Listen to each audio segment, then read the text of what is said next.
Bonjour, elle vient en aide à toutes celles et tous ceux qui sont victimes de maltraitance, qu'elles soient sexuelles, physiques ou psychiques. L'association L'Enfant Bleu organise une grande soirée vendredi. Jean-Michel Labou, son président à Lyon, est notre invité. Bonjour. Bonsoir. Alors il y a aussi les adultes qui viennent vous voir, mais dans ce cas, il s'agit plutôt des personnes qui ont été victimes d'agressions sexuelles dans leur enfance. Tout à fait.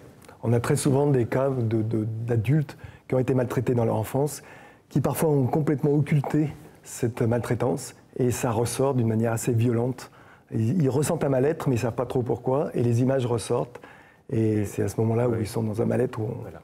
Et donc je disais, c'est tout type de maltraitance. Tout type de maltraitance, physique, psychologique, et bien sûr sexuelle, sachant que cette dernière représente, nous, pratiquement 70% de nos dossiers. Oui. Alors vous avez, l'Enfant Bleu, une équipe fournie, avec à la fois une équipe soignante et une équipe des psychologues, notamment une équipe juridique, avec des avocats. Tout à fait, donc on a une avocate, une juriste, et puis 13 psychologues, dont 7 qui travaillent en interne chez nous à Villeurbanne, et d'autres psychologues qui travaillent dans leur cabinet pour des relais un petit peu plus loin que Lyon. Voilà, et énormément et toujours plus de gens qui viennent vous voir. On a énormément d'appels de gens qui sont en souffrance, majoritairement. Alors, quand un enfant n'appelle jamais seul, un enfant ne parle pas seul, c'est souvent ce qu'on appelle le parent protecteur qui nous appelle, qui à ce moment-là vient nous voir, et c'est lors de la visite qu'on décide le côté juridique, ce qu'on fait derrière.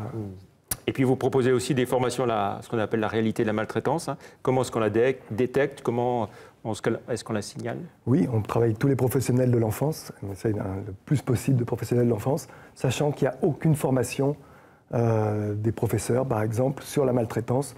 On trouve ça complètement illogique, mais malheureusement, c'est une réalité. Et vous faites aussi des actions dans les collèges, les lycées? Exactement. Donc, pour parler aux enfants directement, alors chaque âge, effectivement, le discours est différent en fonction de l'âge des enfants, mais on va leur parler directement dans les écoles. Des films aussi, et un livre blanc sur la maltraitance, une pétition aussi, Touche pas à mon enfance. Oui. Donc ça, c'est du travail en amont, on essaye de montrer un peu les dysfonctionnements, on essaye essayer de faire évoluer les choses.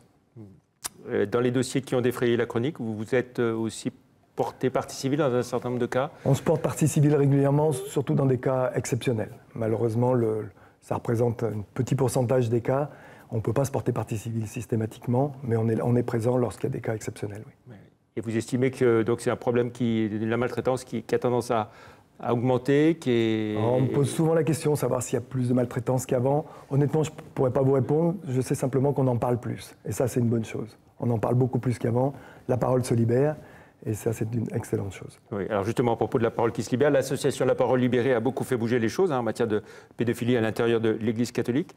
Est-ce que, enfin, la réaction de l'Église catholique est à la hauteur de ce que les victimes attendaient de sa part? Écoutez, déjà, il faut dire que ces gens ont été extrêmement courageux, et c'est vraiment bien d'arriver justement à parler. Ça fait bouger les choses. On s'aperçoit qu'effectivement, l'Église, malheureusement, peut-être pas encore assez, mais ça fait bouger les choses. Et vous estimez donc que la parole s'est vraiment libérée? Oui, de plus en plus.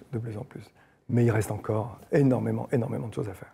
Alors, qu'est-ce qui pourrait être fait en priorité? En priorité, nous, on voudrait qu'il y ait de la formation, c'est-à-dire dans les écoles, qu'il y ait des cours sur la maltraitance dans les écoles, justement, parce que les enfants, quand ils sont maltraités, ils ne savent pas que les autres ne sont pas maltraités. Pour eux, ils sont maltraités, mais pour eux, quelque part, c'est un peu normal. C'est la manière. Donc, ils ne peuvent pas savoir que c'est anormal.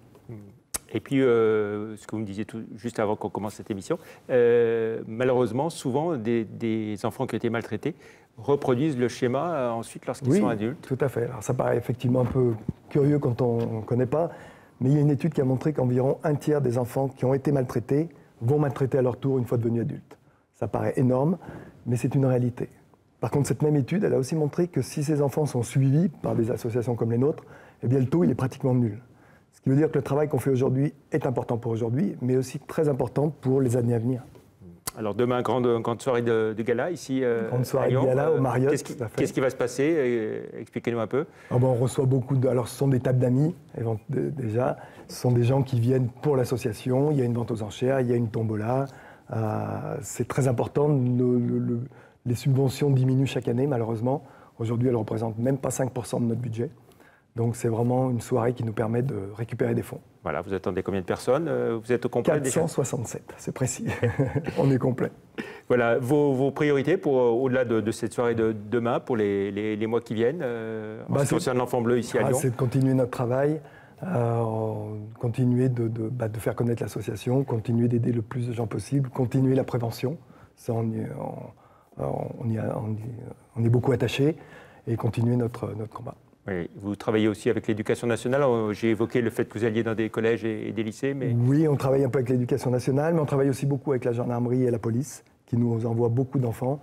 C'est vrai qu'un enfant, quand les parents vont porter plainte, une fois sortis du commissariat ou de la police, ils sont un peu désemparés, ils ne savent pas bien à qui s'adresser. Donc très souvent, ils viennent nous voir, justement, pour l'objectif vraiment de l'Enfant Bleu, c'est de reconstruire ces enfants. Et voilà. Les aider à vivre avec ce qu'ils ont malheureusement subi. Merci Jean-Michel Abou d'être venu nous parler donc de l'Enfant Bleu. On vous souhaite une très belle soirée. Merci, au revoir. Merci.